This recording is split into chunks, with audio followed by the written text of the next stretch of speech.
guys, welcome to my channel. So இன்றைக்கி நம்ம என்ன பார்க்க போகிறோம் அப்படின்னா திரௌபதியோட சுயம்பரத்தை தான் பார்க்க போகிறோம். யார் திரௌபதியை ஜெயிக்கிறா அப்படிங்கிறத பார்க்க போகிறோம். திரௌபதியோட சுயம்பரத்துக்கு பஞ்ச பாண்டவர்கள் பிராமணராக கலந்துக்கிறாங்க.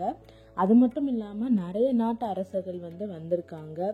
சிசுபாலன், ஜெயரதன், பலராமன், கிருஷ்ணன், ஜராசந்தன், சாலியன், கர்ணன், சகுனி, அதுக்கப்புறம் துரியோதனன், அவங்களுடைய தம்பிமார்கள் எல்லாருமே வந்திருக்காங்க.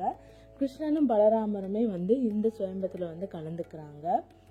சுயம்பரம் ஆரம்பிக்கிறதுக்கு முன்னாடி புரோகிதர்கள் நிறைய ஹோமங்கள் செய்கிறாங்க. ஹோமங்கள் செஞ்சதுக்கப்புறம் திரௌபதி அந்த இடத்துக்கு வர்றாங்க. அவங்கள பார்த்ததுக்கப்புறம் எல்லாருமே மெய்மறந்து நிற்கிறாங்க. எல்லா அரசர்களும் எப்படியாச்சும் திரௌபதியை நம்ம கரம் பிடிக்கணும் அப்படின்னு சொல்லிட்டு அவங்களுடைய பார்வை எல்லாமே திரௌபதி மேலேயே இருக்கு. கிருஷ்ணன் மட்டும் கண்டுபிடிச்சிடுறாரு. அந்த கூட்டத்தில் அந்த 5 பிராமணர்களை பார்த்து அவர் கண்டுபிடிச்சிடாரு. அவர் பலராமர்கிட்ட சொல்றாரு, இவன் தான் அர்ஜுனன், அவன் பீமன், அவன் நகுலன் சகாதேவன், அவன் தர்மன், பஞ்ச பாண்டவர்கள் இங்கே வந்திருக்காங்க அப்படிங்கிற மாதிரி கிருஷ்ணன் பலராமன்ற ரகசியமாக சொல்கிறாரு. திரௌபதியோட அண்ணனான திருதராஷ்டிரமா இப்போ வர்றாரு. என்ன போட்டி அப்படிங்கிறத சொல்கிறாரு. அங்கே ஒரு துவாரம் அமைச்சிருக்காங்க. அந்த துவாரம் போயிட்டே இருக்கும், ஒரு வட்டத்தில் சுற்றிக்கிட்டே இருக்கும். அந்த துவாரம் வழியாக நம்ம பார்த்தோம் அப்படின்னா மரக்கட்டையால் செஞ்ச ஒரு பறவை இருக்குது. அவர் என்ன சொல்கிறாரு அப்படின்னா, ஒரே வாட்டி 5 அம்பால அந்த துவாரம் வழியா அந்த 5 அம்பை விட்டு அந்த மரத்தால செஞ்ச அந்த பறவைய கீழே விழ வைக்கணும். அதான் போட்டி. இது யாரு செய்றீங்களோ அவங்க தான் திரௌபதியை திருமணம் பண்ணிக்கலாம் அப்படிங்கிற மாதிரி திருதராஷ்டிரமா என்ன பண்றாரு அப்படின்னா போட்டியை பத்தி சொல்றாரு. போட்டியை சொன்னதுக்கு அப்புறம் ஒவ்வொருத்தரா வர்றாங்க. யாராலையும் அதை பண்ண முடியல. கர்ணன் வர்றாரு. கர்ணன் அது கரெக்டா அந்த துவாரம் வழியா 5 அம்புகளை விட்டு அந்த பறவையை கீழே விழ வச்சிடறாரு. ஆனா திரௌபதி என்ன சொல்றாங்க அப்படின்னா, நிப்பாட்டுங்க அப்படின்னு சொல்லிட்டு கர்ணன் கிட்ட சொல்றாங்க, நீங்க இந்த போட்டியில ஜெயிச்சிருக்கலாம், ஆனா நான் ஒரு சூத்ராவை கல்யாணம் பண்ணிக்க மாட்டேன் அப்படிங்கிற மாதிரி திரௌபதி சொல்றாங்க. அதை கேட்ட கர்ணன் சிரிச்சுக்கிட்டே கீழே குனிஞ்சிட்டு போயிடுறாரு. நீயும் எனக்கு தேவையில்லை அப்படிங்கிற மாதிரி. அதுக்கப்புறம் திருதராஷ்டிரமா கேட்குறாரு, இந்த போட்டியில ஜெயிக்க வேற எந்த ஒரு அரசனுமே இல்லையா அப்படிங்கிற மாதிரி அவர் கேட்குறாரு. அப்போ அந்த பிராமண கூட்டத்தில் நின்றுட்டு இருக்க அர்ஜுனன் கை மேலே தூக்குறாரு, நான் இதை பண்றேன் அப்படின்னு சொல்லிட்டு. அதை பார்த்த மற்ற பிராமணர்கள் புலம்ப ஆரம்பிக்கிறாங்க. தேவையில்லாத வேலை இவர் செய்யறாரு. இந்த பிராமணர்களுக்கு எப்படி சத்திரியர்கள் மாதிரி உடம்புல பலம் இருக்கும், இவர் நம்மளை அவமானப்படுத்த போறாரு அப்படிங்கிற மாதிரி எல்லாருமே பேசிக்கிறாங்க. அதுக்கு ஒரு சில பேர் அவரை பார்த்தா ரொம்ப பலசாலி மாதிரி தெரியுது, ஒருவேளை அவர் இந்த போட்டியில ஜெயிச்சா பிராமணர்களுக்கு தானே அது ஒரு நல்ல ஒரு புகழ் அப்படிங்கிற மாதிரி மற்றவங்க சொல்றாங்க. கடைசியில அவரை அர்ஜுனன் பிராமண வரியில இருந்தாலுமே அவரை அனுமதிக்கிறாங்க, நீங்க இந்த போட்டியில கலந்துக்கலாம் அப்படின்னு சொல்லிட்டு. நேரா வர்றாரு. அவர் அந்த துவாரம் வழியா 5 அம்புகளை விட்டு அந்த மரத்தால செஞ்ச பறவையை கீழே விழ வைக்கிறாரு. அவர் அந்த போட்டியில ஜெயிச்சிடுறாரு. அதை பார்த்த பிராமணர்களுக்கு ரொம்ப சந்தோஷமா இருக்கு. முதல் முறையா ஒரு இளவரசியை ஒரு சத்திரியர் மணக்காம ஒரு பிராமணர் மணக்க போறாரு அப்படிங்கிற மாதிரி அவங்க எல்லாருமே ரொம்ப சந்தோஷப்படுறாங்க. போட்டியில அர்ஜுனன் ஜெயிச்சதுக்கு அப்புறம் திரௌபதி என்ன பண்றாங்க அப்படின்னா, அவங்க கையில இருக்க மாலையை அர்ஜுனன் கிட்ட அர்ஜுனன் மேல போடுறாங்க. போட்டதுக்கு அப்புறம் அவங்க எல்லாருமே அந்த இடத்த விட்டு கிளம்புறதுக்கு தயாராகிறாங்க. ஆனா அந்த இடத்துல இருக்க மற்ற அரசர்கள் எல்லாருமே என்ன சொல்றாங்க அப்படின்னா, அது எப்படி வந்து ஒரு இளவரசியை வந்து ஒரு பிராமணருக்கு வந்து திருமணம் செய்து வைக்கலாம், இது வந்து சட்டப்படி வந்து தப்பு அப்படிங்கிற மாதிரி வந்து எல்லாருமே வந்து ஒப்புக்கொள்ள மாட்டேங்கிறாங்க. நாங்கள் இது வந்து சும்மா விட மாட்டோம், நாங்கள் வந்து திரௌபதனை வந்து சும்மா விட மாட்டோம், ஏன் அவர் வந்து எதுவுமே சொல்லாமல் வந்து ஒரு பிராமணருக்கு வந்து தன்னுடைய மகளை வந்து திருமணம் செய்து கொடுக்க தயாராயிட்டாரு அப்படின்னு சொல்லிட்டு அங்கே வந்திருக்க எல்லா அரசர்களுமே வந்து நேராக வந்து திரௌபதனுக்கு எதிராக வந்து சண்டை போடுறதுக்கு வந்து தயாராகிறாங்க. இப்போ வந்து அர்ஜுனன் என்ன பண்ணுறான் அப்படின்னா, யார் வேணாலும் வாங்க, நான் வந்து அவங்கள வந்து எதிர்த்து சண்டை போடுறேன் அப்படின்னு சொல்லிட்டு அவரும் பீமனும் வந்து சண்டைக்கு வந்து நிற்கிறாங்க. அவங்க யாருமே வந்து சமாளிக்க முடியலை. கர்ணன் வந்து அர்ஜுனனுக்கு எதுக்காக வந்து சண்டை போட்டுட்டு இருக்கான். அப்போ வந்து அவனுக்கு வந்து தெரிய வருது, என்னோட வந்து சரிக்கு சமமாக நின்று ஒரு வீரன் வந்து சண்டை போடுறான்னா அவன் கண்டிப்பாக அர்ஜுனனாக தான் இருக்கணும் அப்படிங்கிற மாதிரி வந்து அவனுக்கு வந்து சந்தேகம் வருது. பீமன் வந்து சாலிய அரசனை வந்து அப்படியே ஒரே கையால் தூக்கி கீழே போடுறான். அதை பார்த்த துரியோதனுக்குமே வந்து சந்தேகம் வருது, இவன் வந்து எவ்வளோ பெரிய பலசாலி, இவனை வந்து தூக்குனா அப்படின்னா பீமனான மட்டும்தான் முடியும் அப்படின்னு சொல்லிட்டு எல்லாருக்குமே வந்து சந்தேகம் வந்து வருது. கர்ணன் வந்து நேராக வந்து அர்ஜுனனை பார்த்து கேட்குறான், நீ என்ன கடவுளா, விஷ்ணு பெருமானா அப்படிங்கிற மாதிரி கேட்குறான், இல்லாட்டி வேற ஏதாச்சும் ஒரு இந்திர தேவனா அப்படின்னு வந்து கேட்குறான். நீ வந்து என் முன்னாடி எவ்வளோ சரிக்கு சமமாக நின்று சண்டை போடுறல அப்படிங்கிற மாதிரி வந்து கர்ணன் வந்து கேட்குறான்.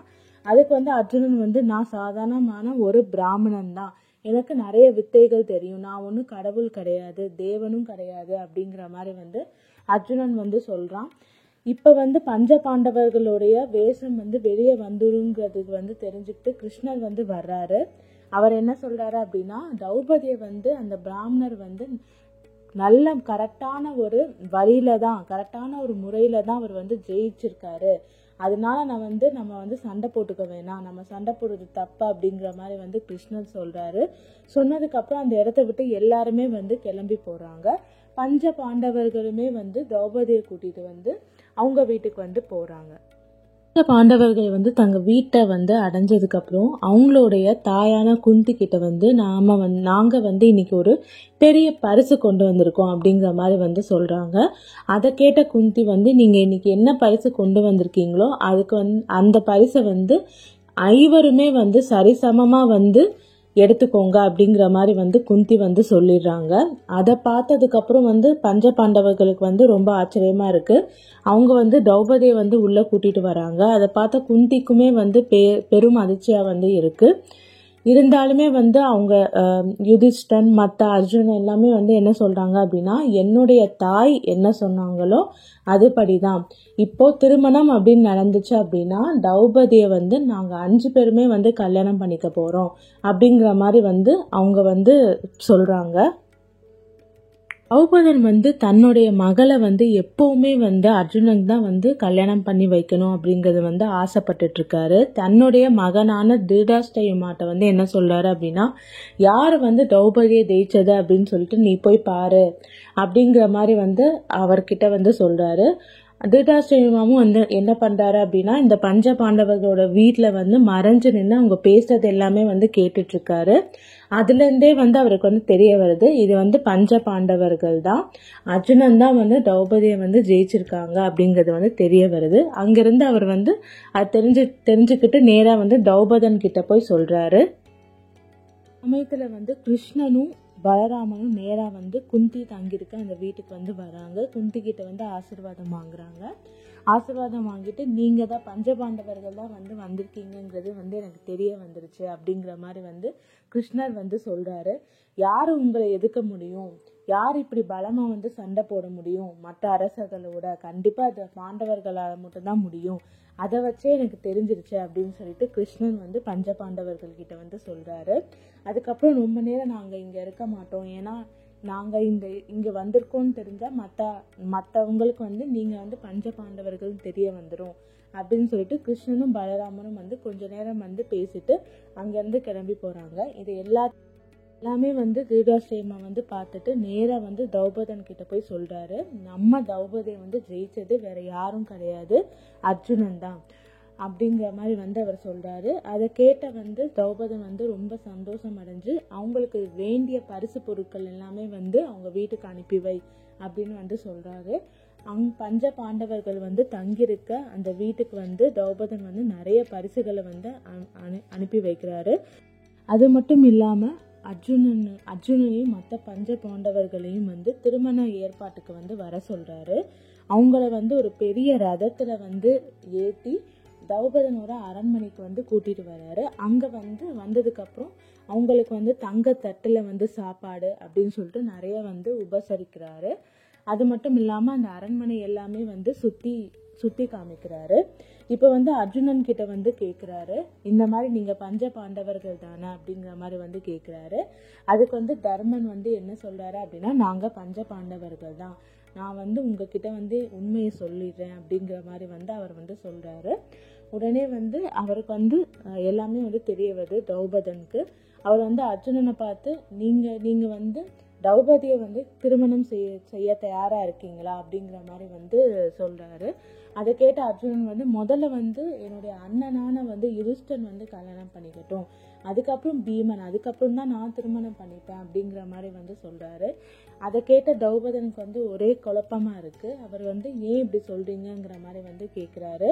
அதுக்கு வந்து அர்ஜுனன் வந்து என்ன சொல்கிறாரு அப்படின்னா, எங்கள் 5 பேரைக்குமே வந்து நான் கொண்டு வந்து பரசான வந்து திரௌபதியை வந்து 5 பேரையுமே வந்து சமமாக வந்து பிரிச்சுக்க சொல்லி என்னுடைய தாய் வந்து சொல்லியிருக்காங்க. அதனால் வந்து நாங்கள் 5 பேருமே வந்து திரௌபதியை வந்து திருமணம் பண்ணிக்க போகிறோம் அப்படிங்கிற மாதிரி வந்து அர்ஜுனன் வந்து சொல்கிறாரு. அதை கேட்ட திரௌபதனுக்கு வந்து ரொம்ப பேரதிர்ச்சியாக வந்து இருக்குது. இது வந்து நம்முடைய வேதங்கள் படி இது வந்து தப்பு. ஒரு பொண்ணு வந்து 5 பேரை வந்து திருமணம் பண்ணிக்க கூடாதுல்ல, அப்படி பண்ணிக்கிட்டா வந்து என்னோட பொண்ணை பற்றி எல்லாருமே தப்பாக பேசுவாங்க அப்படிங்கிற மாதிரி வந்து திரௌபதன் வந்து சொல்கிறாரு.